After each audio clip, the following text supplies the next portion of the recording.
ఇప్పుడంటే చాలా మంది యూపీఐ వాడుతున్నారు, కానీ ఒకప్పుడు ఇది లేనప్పుడు అంతా డబ్బులు చేతుల్లో ఇంట్లో పెద్ద మొత్తంలో నిల్వ ఉంచుకునేవారు.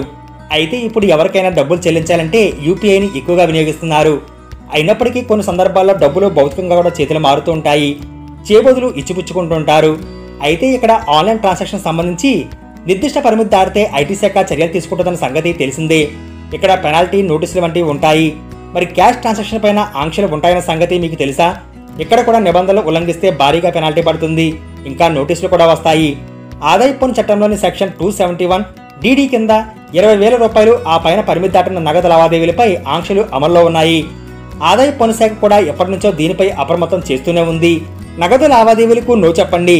లావాదేవీ విలువ తక్కువ నుంచి కొద్దిగా ఉన్నప్పుడు వ్యక్తులు నగదు స్వీకరించేందుకు, చెల్లించేందుకు, ట్రాన్స్ఫర్ చేసేందుకు ఇష్టపడతారు అని ఆదాయపు పన్ను శాఖ ఓ బ్రౌచర్లో పేర్కొంది.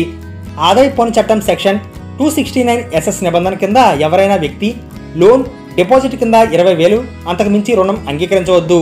ఇక్కడ account payee cheque, account payee bank draft, electronic modes వంటి వాటిల్లో తప్ప ఇలా నగదు లావాదేవీలు చేస్తే నిబంధనలు ఉల్లంఘించినట్లే. ఇక్కడ సెక్షన్ 271D కింద ఎంత లోన్, డిపాజిట్ 20,000 పైన జరిగితే దానికి సమాన మొత్తంలో పెనాల్టీ చెల్లించాల్సి వస్తుంది. ఇక్కడ క్యాష్ రూపంలో 20,000కి మించి నగదు లావాదేవీలపై కొన్నింటికి మినహాయింపు ఉంది.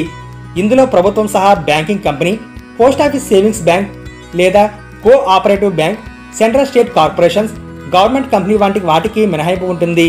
ఇంకా చెల్లించే వ్యక్తి, స్వీకరించే వ్యక్తి ఇద్దరికీ వ్యవసాయ ఆదాయం ఉండి వారు ట్యాక్స్ పేయర్లు కాకపోతే కూడా పై నిబంధన వర్తించదని ఐటీ శాఖ స్పష్టం చేసింది.